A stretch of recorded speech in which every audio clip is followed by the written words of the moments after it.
Nag-drop tayo doon at may bumili. Lalim ito ang lasungan. Ito lang yung isa medyo mahirap ang daan dito. Kailangan panigurado talaga pagka bumaba. Ayan, puro naka-rocknet yan guys.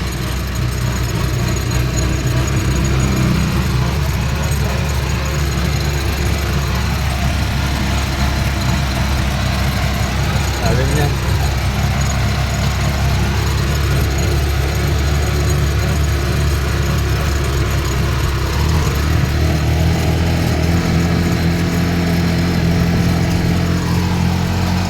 ...55 kilometers papuntang Ipakulaw, yung bayan na may sakop dito.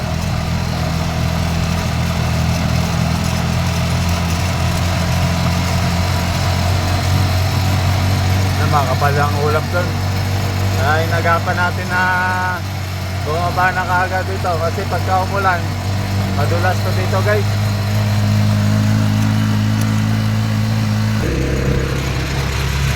Puro rocknet yan.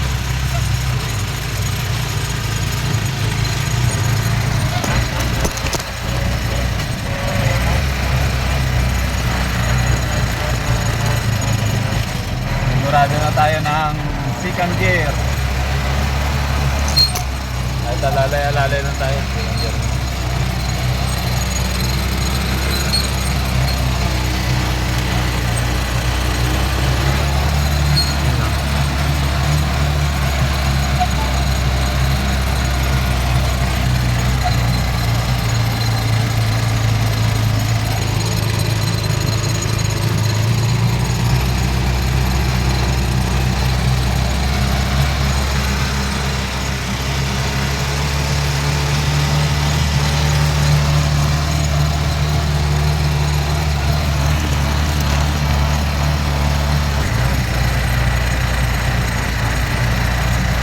Malalim yan.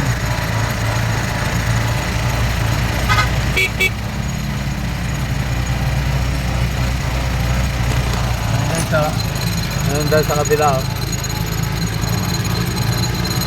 May sigat pang araw doon, kaya maliwanag pa. Ayan, matulis ang lutungan na yan. Kailangan alerto ka sa engine brake at saka engine brake at saka preno. Laruin mo siya.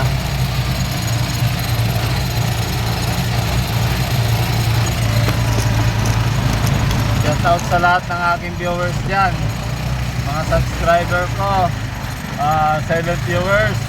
Thank you sa inyo guys sa patuloy na pagsubaybay nyo sa aking channel.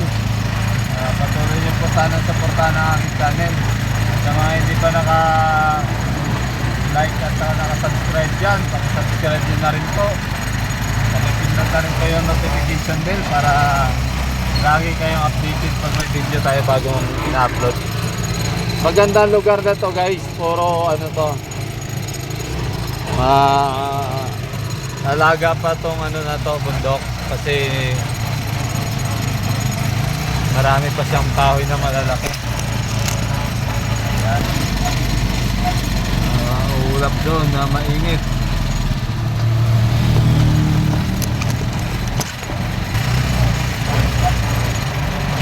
Ayan, kahirapan niya ang mga motor dito pag umakyat guys. Ayan mga kapatid dyan. Tutupad sa doon.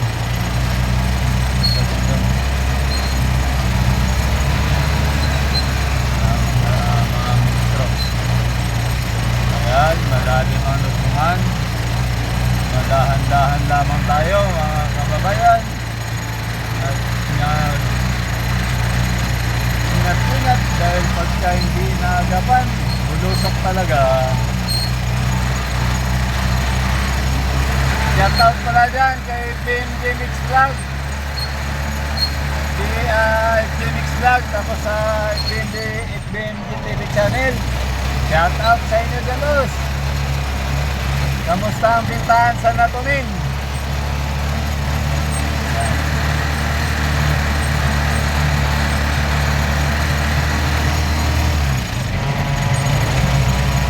Malalim to. Ito lang naman yung party na to.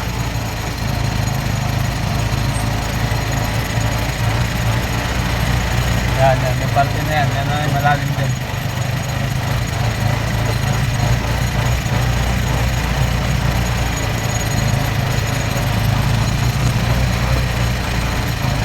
Medyo daming nabibitin dito guys. Magkano? Pagkama ko. Ang ganda ng pagbabata nila oh. Talagang alaga pa. Hindi pa naubos yung mga puno ng kahoy ng malalaki. Saka dito sa area na to guys, maraming nara dito. Kung sa Baguio, pine tree ang marami. Dito nara. Itong parte na to, ito yung pinaka mahirap dito. Yan.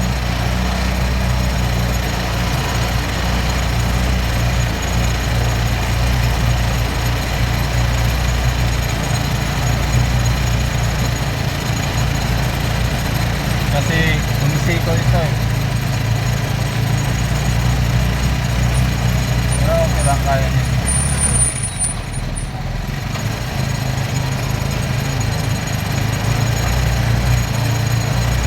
Kaya naman ang preno ni Chariot yan. Minsan, tamaan ka lang ng kaba sa dibdib guys, kaya nawawala yung focus. Lalo na pag mahirap yung daan. Kasi yung mga ganitong unit namin, overload sa karga to. Ayan. Safety na natin yung unang palusong. May isa pa yan.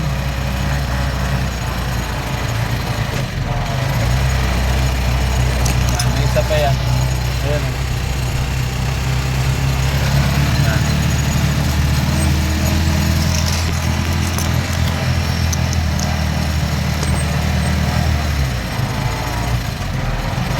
Naka-third gear na tayo dito. Doon lang yung party na yun lang ang pinakamahirap doon. Tulipan doon ulan. Ayan. Mas maluba doon.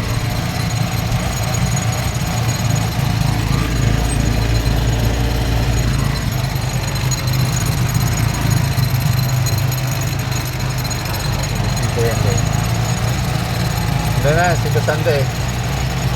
Tanungin natin mamaya kung di siya bumulusok.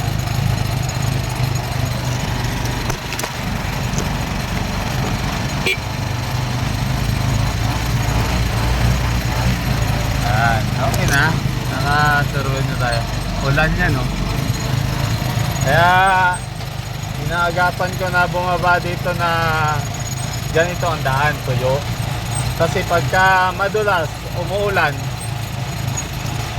risky masyado yung daan na to guys. Ano to? Buwis buhay pagka ganitong unit na dala namin. Lalo na pag sa mga ano, ito si Chariot, malaki ano to eh. Malaki ang preno nito eh. Pero yung mga motor, palidate masyado yung lining nun, umiinit. Kaya nasusunog, lumi-slide. Yan, salamat sa Diyos at nakababa tayo na maayos. Ito lang naman to eh, dalawa lang naman ang mahirap diyadaan dito.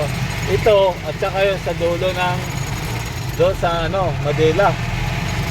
Pero Madriban doon, wala na. Okay. Kwarta tayo. Wala lang, ay safety muna at nahirap na. Ganda yung puno na dito.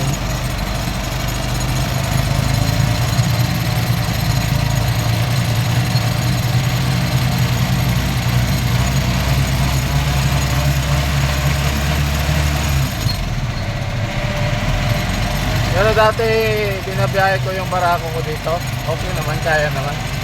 Yun nga lang, pagka paakyat, mayroon talaga. Yun, dagat na yun dyan. Yan. Karagatan mo.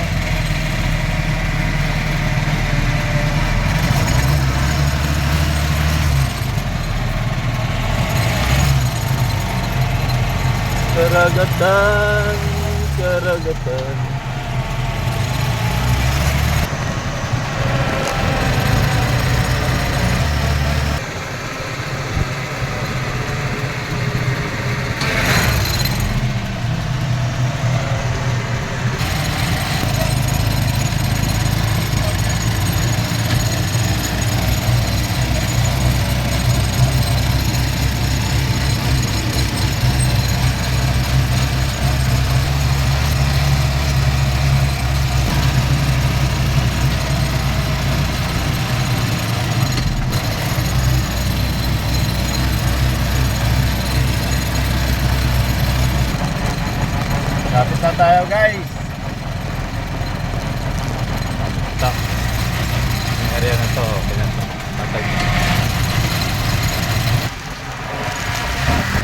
Guys, nandito na tayo sa kapatagan ng Binadyawan. Ayan si Boss Sandy. Ayan si Boss Sandy.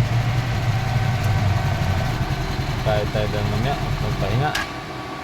Ayan, ang ganda ng alaman nila.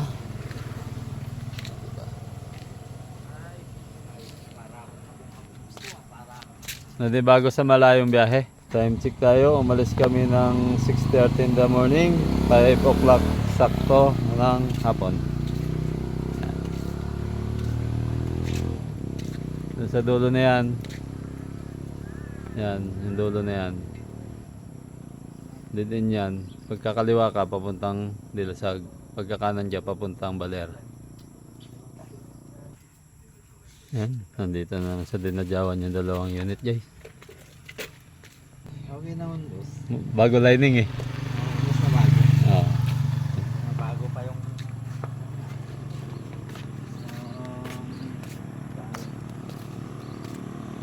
lining niya. Manang mag-almusal tayo guys. Almusal, tanghalian, hapunan na ito. Walang makainan sa daan. Puro kami tinapay. Ayan. Kain tayo guys.